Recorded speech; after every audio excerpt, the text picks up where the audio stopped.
Welcome back to channel ज्योति घर संसार motivational में। आप सभी कैसे हो? मेरे परिवार के सभी सदस्य। मैं बीच बीच में गायब नहीं होती हूँ। आप सभी के लिए शॉर्ट्स डालती हूँ क्योंकि आप लोगों के पास टाइम बहुत कम है, इसलिए आप लॉन्ग वीडियो नहीं देख पाते हो। लेकिन मुझे अपनी बातें आप लोगों तक पहुंचानी होती है, इसलिए मैं शॉर्ट्स डालती हूँ ताकि आप कम समय में मेरी बातें सुन सके और समझ सके। लेकिन उसमें वो मज़ा नहीं है जो इसमें है, क्योंकि इसमें तो मैं आप सब से कुछ ज़्यादा भी बोल लेती हूँ और कुछ कम भी। लेकिन आप लोग कमेंट नहीं करते हो। आप लोग कैसे हो, प्लीज़ आप लोग ज़रूर बताएं। चलिए अब मेन मुद्दे पे आती हूँ। मैंने ये वीडियो इसलिए आज लाई हूँ कि बहुत सारी ऐसी महिलाएं, पुरुष, या मैं अंकल आंटी की बातें करूँ या बच्चों की बातें करूँ, क्योंकि मेरा वीडियो हर तरह के लोगों के लिए होता है। तो आप लोग अपनी मन की व्यथा दूसरों को बताते हैं, अपनी तकलीफें दूसरों को बताते हैं और उम्मीद करते हैं कि वो उसे ख़त्म कर दे, पर ऐसा नहीं होता है। क्योंकि हम लोग अपनी तकलीफें दूसरों को बताकर उनके लिए मनोरंजन का साधन बन जाते हैं। और जब से ये लॉकडाउन लगा है ना, तो लोग खाली दिमाग शैतान के हो चुके हैं। बैठे बैठे तो कुछ करना नहीं है, तो किसी की अंदर की बातों को जान के, उसमें मिर्च मसाला लगा के, उसे थोड़ा चटपटा बना के दूसरों तक कैसे पहुंचाया जाए, ये करना बहुत अच्छा हो गया है। बहुत मजे की बातें लोगों के लिए हो जाती है। तो मैं खास करके आप लोगों से रिक्वेस्ट करती हूँ कि अपनी तकलीफें दूसरों को मत बताएं। दूसरे कुछ नहीं कर सकते हैं, क्योंकि हमारी तकलीफें को हम ही कम कर सकते हैं।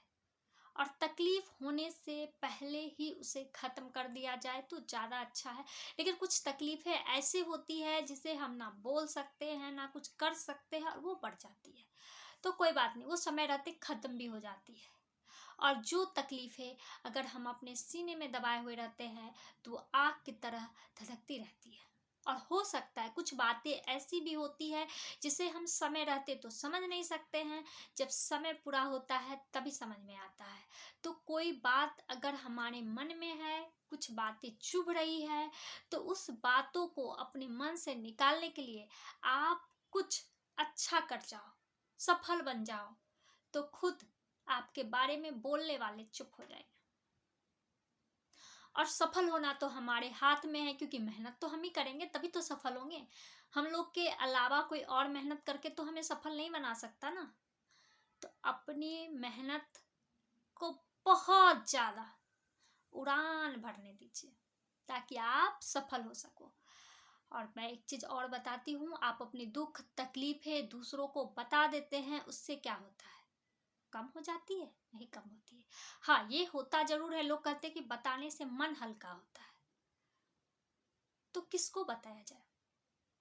मन हल्का होना भी बहुत ज़रूरी है ना। तो सबसे अच्छी बात है, आप किन्हीं भगवान को जिन्हें आप अपना मानते हो, होता है बहुतों के लिए सारे भगवान अपने होते हैं, कुछ के कुछ खास होते हैं, मतलब या कुछ किसी के लिए कुछ और खास है। बहुत आजकल तो वो लड्डू गोपाल रखने की प्रथा भी चली है। तो आप उन्हें सारी बातें बताएं, वो किसी को नहीं बताएंगे। और हो सकता है अगर उस बात में सच्चाई हो, दूसरा आपको अगर सही में तकलीफ दे रहा है और आप सही हो, वो गलत है, तो उसे सबक वही सिखा सकते हैं, दूसरा कुछ नहीं करेगा। तो अपनी बातें, अपनी तकलीफें आप भगवान को बताएं, या आप जिन्हें अपना सबसे ज़्यादा करीब समझते हैं, नहीं बताएं। और ये ज़िंदगी भर आप दूसरों को आंकने में समय मत गवा दें कि शायद इसे बता दूँ तो हल कर देगा, या वो आदमी ऐसा नहीं हो सकता है, वो आदमी ऐसा था, मैंने उसे बताया, या वो औरतें ऐसी थी तो उन्होंने कुछ नहीं किया। इन सभी चीज़ों में अपना समय और वक्त क्यों गवा रहे हो? ये ज़िंदगी हमें दूसरों को परखने के लिए नहीं मिली है। खुद को परखना सीखो, खुद से जानना सीखो कि मैं कहाँ हूँ, मैं क्यों गलत हूँ, मुझे क्यों तकलीफ हुई। और एक चीज़ आप हर हमेशा याद रखिए, आप अगर रोते हुए किसी के पास जाओगे ना, तो वो आपसे धीरे धीरे अपने हाथे छुड़ाना शुरू कर देगा। उससे कोई फर्क नहीं पड़ता कि आपको कितना दुख है, कितनी समस्याएं हैं, क्योंकि सभी दुखी हैं, सभी को कुछ ना कुछ कष्ट तो है ही। तो उसके सामने अपने दुखों को व्यक्त करके खुद को कमजोर क्यों साबित करते हो? दूसरों के सामने अपनी तकलीफों को अपने सीने में दबाते हुए मुस्कुराते हुए जाओ, और सबसे बड़ी बात, मैं एक चीज़ और आप लोगों से कहना चाहती हूँ, दूसरे की ज़िंदगी में इतना भी मत डूब जाओ जो बाद में तुम्हें तकलीफ़ें ही मिल जाए।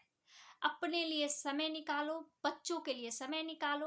और अगर आप अंकल आंटी आप लोग हैं तो आप भी बड़े बुजुर्ग हो चुके हैं, तो आप ये मत सोचिए कि मेरा बेटा ये कर रहा है, मेरी बहू ये कर रही है, गलत है। क्योंकि सभी अपने जीवन में बहुत उतार चढ़ाव देखते हैं, किसी को कुछ कष्ट है, किसी को कुछ कष्ट है। आप भी अपने लिए कुछ नए दोस्त बनाइए, और दोस्त ऐसा बनाइए जिससे आप दुख सुख तो बता सको, पर सुख ज्यादा बता सको, जीवन हल्का कर सको। अपने जीवन के बारे में ज्यादा किसी को भी ना बताए, वो ज्यादा बेहतर है। कहते हैं ना, अपनी जिंदगी में किसी को भी ज्यादा घुसने नहीं देना चाहिए।